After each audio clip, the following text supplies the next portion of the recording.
The nervous system is made up of lots of different subdivisions and branches. So the central nervous system is your brain and your spinal cord. So this is a control and communication system that sends signals all throughout the body in the form of nerve impulses. So nerve cells, or neurons, sometimes they're referred to, are responsible for transmitting electrical impulses all throughout the body to where they need to go.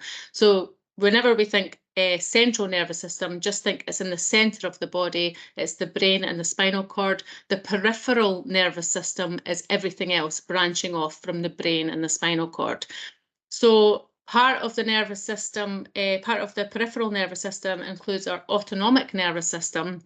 Our autonomic nervous system, I always think of it being automatic. So it includes the parasympathetic and sympathetic divisions.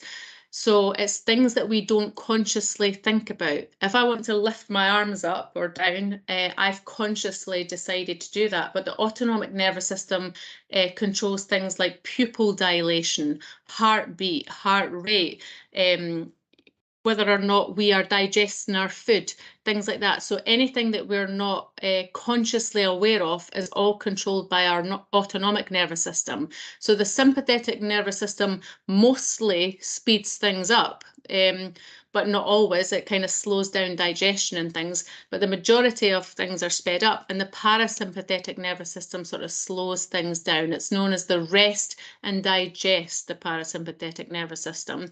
So yes, digestion will be stimulated, but most other things like heart rate, breathing rate and everything will slow down, whereas the sympathetic nervous system is known as your fight or flight response. So things kind of speed up if you're in danger to get you ready. But obviously you don't need to be digesting your food if you're in danger, so digestion and things would be inhibited.